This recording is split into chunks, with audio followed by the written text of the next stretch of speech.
तो हर किसी के मुंह पर ताले लग गए थे। इसके बाद राधिका ने सभी लोगों को नीलेश से मिलवा दिया। उसे लगा ही नहीं था कि कोई उसकी बात मानेगा, लेकिन धीरे धीरे हर कोई जमीन के केस के बारे में बात करने के लिए नीलेश के पास आना शुरू हो गया था। रात का खाना हो जाने के बाद नीलेश और सागर लकी के घर में सोने चले गए थे और इधर राधिका, शोभा और प्रीति शोभा के घर में आराम कर रहे थे। आज राधिका ने लकी के बिना जो कुछ भी किया था उससे वो काफी खुश महसूस कर रही थी। अब बस उसे कल की चिंता सता रही थी। उसे पता नहीं था कि बच्चों को स्कूल जाते हुए वो देख पाएगी या नहीं। अगले दिन राधिका अपने टाइम से उठी और सीधा शबनम के घर जाने के लिए रवाना हो गई। कुछ देर के बाद सागर और उसके साथी भी गाड़ी लेकर गली के नुक्कड़ पर खड़े हो गए थे। सभी लोगों के जाग जाने की वजह से नीलेश की भी नींद खुल गई थी। शोभा, सागर, नीलेश, प्रीति और उसके दोस्त गली में बच्चों के आने का इंतजार कर रहे थे। घड़ी में 7:30 बज चुके थे और स्कूल 8 बजे से शुरू हो जाने वाला था। मुझे नहीं लगता सागर कोई आएगा। हाँ, मुझे भी नहीं लगता।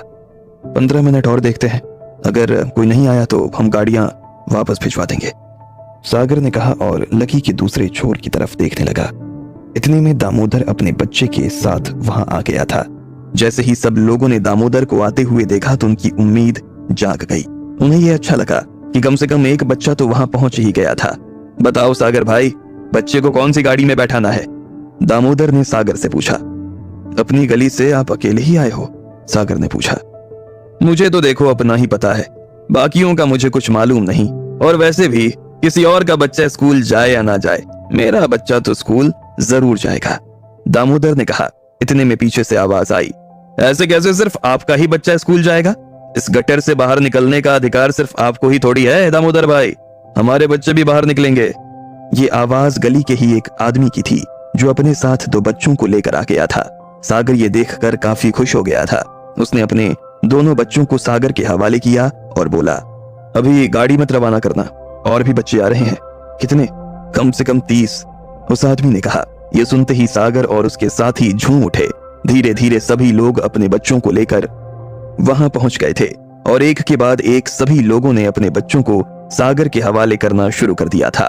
शोभा, नीलेश और प्रीति ने जब ये सब देखा तो उनका दिल खुश हो गया था।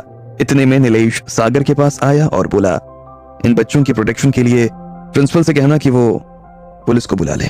कम से कम 4 पुलिस वाले कुछ दिनों तक स्कूल के आसपास रहने चाहिए। जब तक पुलिस नहीं आती तब तक तुम लोग वहां से मत हिलना, मैं लकी को छुड़वाने जा रहा हूं, नीलेश ने कहा और वहां से निकल गया। सागर भी नीलेश की बात सुनकर वहां से रवाना हो गया था। कुछ देर के बाद में नीलेश पुलिस स्टेशन पहुंच चुका था। जैसे ही इंस्पेक्टर ने उसे देखा तो वो अपनी जगह से खड़ा हो गया। नीलेश ने इंस्पेक्टर को सारे कागजात दिखाए और कहा, ये लकी भाई की बेल के पेपर्स हैं, आप उन्हें जल्द से जल्द रिहा कीजिए। जी सर, इंस्पेक्टर ने कहा और हवलदार को लकी को बाहर लाने का इशारा किया।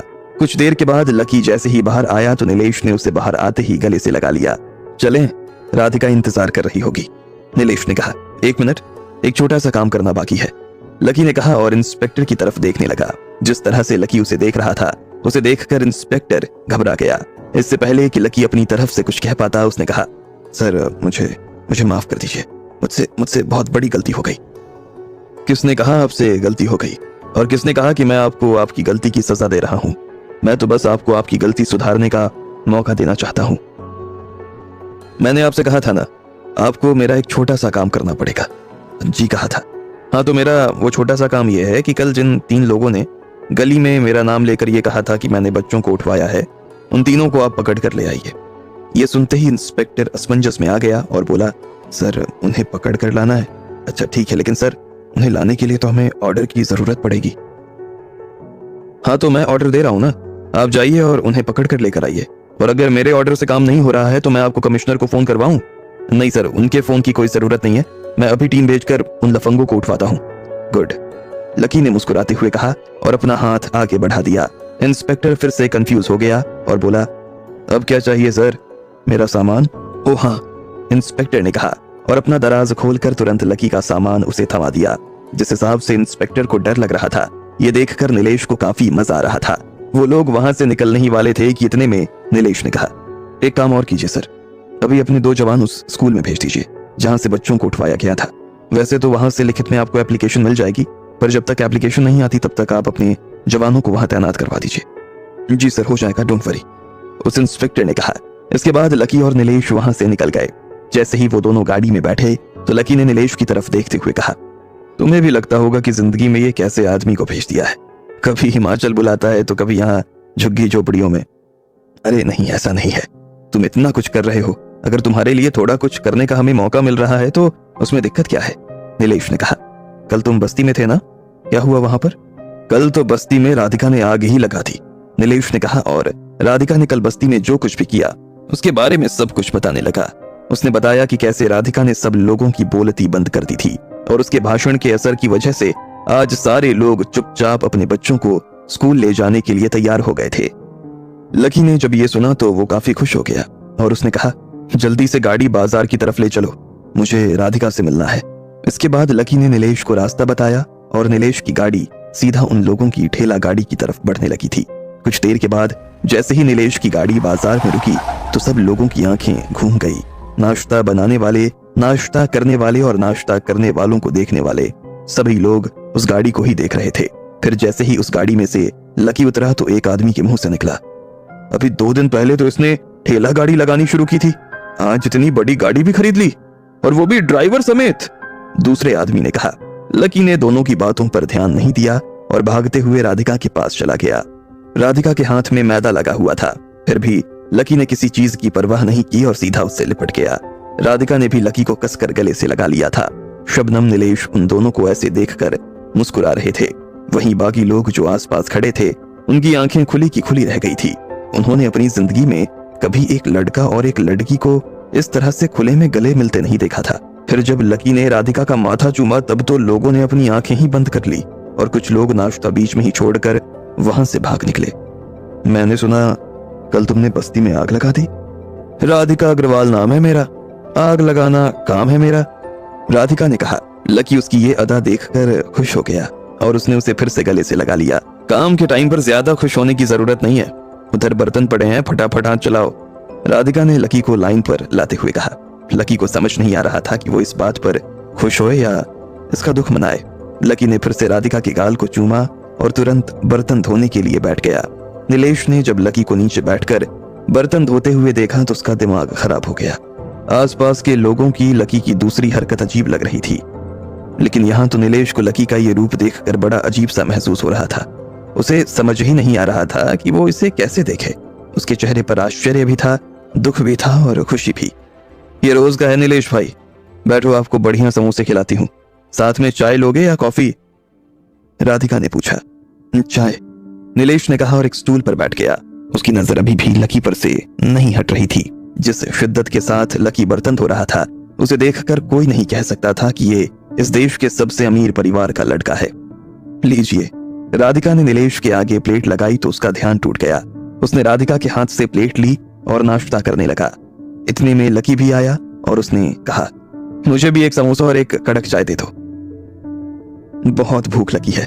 राधिका ने हाँ में सिर हिलाया और लकी को एक प्लेट में नाश्ता दे दिया। लकी नीलेश के बगल में ही आकर बैठ गया था।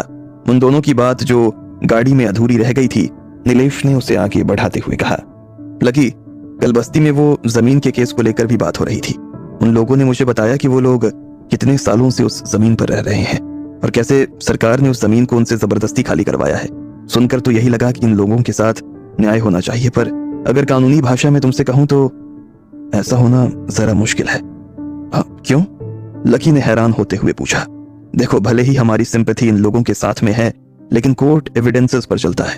इन लोगों के पास ऐसा कोई एविडेंस नहीं है जिसके आधार पर ये लोग इस बात को कोर्ट में क्लेम कर सकें कि जमीन इनकी थी।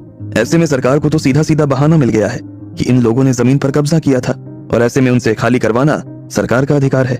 सरकार तो यहाँ तक भी कह सकती है कि इन लोगों ने जमीन खाली करने में कोऑपरेशन नहीं किया और इस बात का खामियाजा इन लोगों को भुगतना पड़ गया। नीलेश ने कहा, यह तो मैं भी जानता हूँ और मैंने भी इन्हें यही समझाने की कोशिश की, लेकिन ये लोग मेरी सुन ही नहीं रहे थे। फिर जब मैंने इनके साथ रहना शुरू किया तो मुझे लगा कि इन्हें सच में उस जमीन की जरूरत है। अब ऐसे में मुझे कोर्ट के अलावा और कोई रास्ता नजर नहीं आया, तो मैंने सोचा कि केस तो कर देते हैं। केस तो कर देंगे लकी, लेकिन मामला है बहुत पेचीदा। इसे जीतने में तो क्या, इसे लड़ने तक में हमें पसीने आ जाएंगे। नीलेश ने कहा, कोई बात नहीं दोस्त, मैं तुझे ढेर सारे नए रुमाल ला दूंगा, तू आराम से पसीने पोंछते रहना, पर केस तो तुझे लड़ना पड़ेगा, लकी ने मजाक में कहा। नीलेश को लकी की इस नादानी पर हंसी आ गई और उसने कहा, ठीक है, मैं पेपर्स तैयार करवाता हूँ, साथ ही देखते हैं कि इसमें आगे और क्या हो सकता है। कुछ भी हो, हम हारे या जीते, लेकिन इन लोगों के लिए मैं कम से कम इतना तो करना चाहता हूँ कि इन लोगों की जिंदगी इस गटर से बाहर आ जाए। लकी ने नीलेश से कहा और फिर पास खड़ी राधिका की तरफ देखने लगा। नीलेश ने मुस्कुराते हुए कहा, हो जाएगा दोस्त, लकी अग्रवाल ने चाहा है तो हो ही जाएगा। इतना कहने के बाद वो चाय पीने लगा। अब आगे क्या होने वाला था? क्या लकी इन लोगों को ये